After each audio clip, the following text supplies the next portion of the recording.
اس رات کے جھرمٹ میں اللہ کی بے پناہ رحمتوں کا نزول ہوتا ہے۔ اتنی رحمتیں اترتی، امام قویری لکھتے ہیں کہ روئے زمین کے تمام مسلمانوں میں ان رحمتوں کو تقسیم کر دیا جاتا، رحمتیں پھر بھی بچ جاتی ہیں۔ جتنی فرشتے لے کر رحمتیں آتے ہیں، وہ رحمتیں سب کو دینے کے باوجود بھی رحمتیں بچ جاتی ہیں۔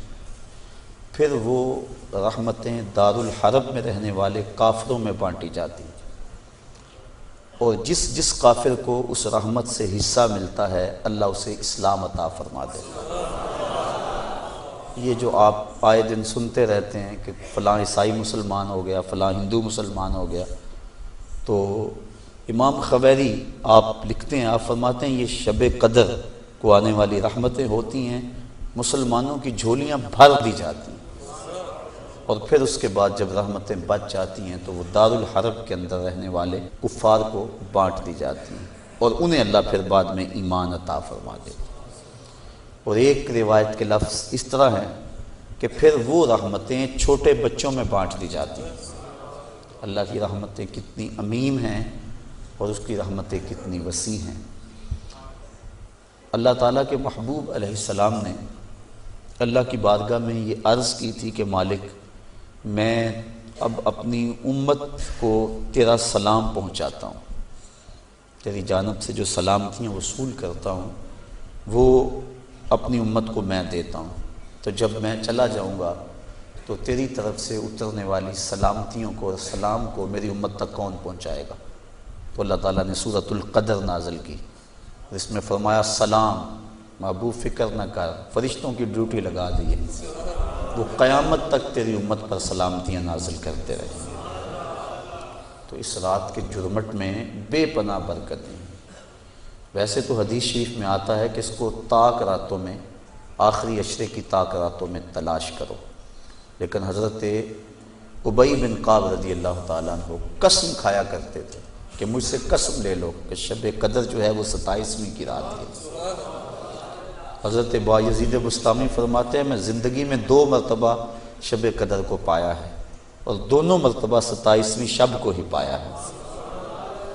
حضرت ابو الحسن ایک بزرگ ہیں، وہ کہتے ہیں جب سے میں نے ہوش سنبھلی ہے اس وقت سے لے کر اب تک ہر سال میں شب قدر کو پاتا ہوں، اور میرا تجربہ یہ ہے کہ اگر پہلا روزہ پیر کا ہو تو شب قدر 21 تاریخ کو ہوتی ہے، اور اگر پہلا روزہ جمعرات کا ہو تو شب قدر 25 تاریخ کو ہوتی ہے، اور اگر پہلا روزہ جمعے یا منگل کا ہو تو شب قدر 27 کو ہوتی ہے، اور اگر پہلا روزہ جو ہے وہ اتوار یا بدھ کا ہو تو شب قدر 29 کو ہوتی ہے۔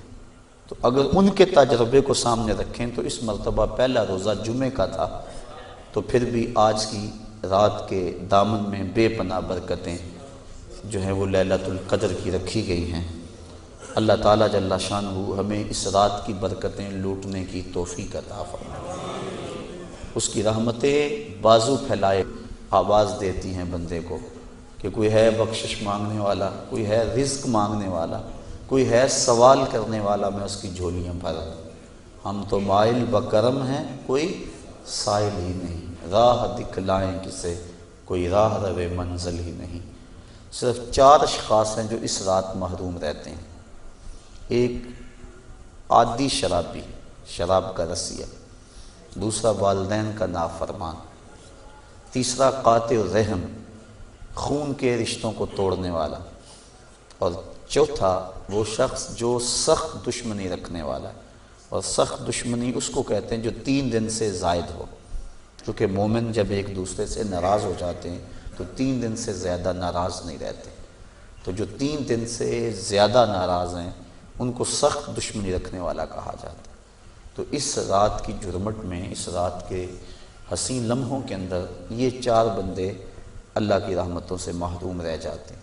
اگر توبہ کر لیں تو اللہ تعالیٰ جل شانہ اس رات کا حصہ ان کو بھی عطا فرما دے گا۔ اور ایک حدیث کے اندر آتا ہے کہ جو شخص شب قدر کو 2 رکعت نوافل اس طرح ادا کرے کہ سورہ فاتحہ کے بعد 7 مرتبہ سورہ اخلاص پڑھے، اس کے بعد سلام پھیر کے کہے استغفر اللہ و اتوب الیہ، اور یہ 70 مرتبہ پڑھے بعد میں، تو اپنی جگہ سے اٹھے گا نہیں کہ اللہ اسے بھی اور اس کے ماں باپ کو بھی بخش دے گا، یہ اللہ اسے انعام عطا فرماتا ہے۔ انشاءاللہ بعد میں ہم اس کا اہتمام کریں گے، اور بھی نوافل وظائف اور مختلف جو ہیں وہ شب قدر کی برکتیں اور فضیلتیں ہیں۔ سورہ تکاثر اور اس کے بعد سورہ اخلاص پڑھنے کا حکم ہے، اور وہ 4 رکعتیں ہیں، 70 مرتبہ پڑھی جائیں۔ دیگر مختلف جو ہیں وہ علماء نے اپنے اپنے تجربات اور ان کو جو روایات ملی ہیں وہ امت تک منتقل کی ہیں۔ تو یہ رات اپنے دامن میں اس اعتبار سے بہت ساری رحمتیں لیے ہوئے ہمارے ہاں جلوہ گر ہے۔ اللہ تعالیٰ اس رات کی برکتیں ہم سب کو نصیب فرمائے۔ اس کو توبہ و انابت کی رات بھی کہا جاتا ہے۔ جب انسان جاگتا ہے اس رات میں تو اللہ تعالیٰ جل شانہ ما قبل کے سارے گناہوں کو معاف فرما دیتا ہے۔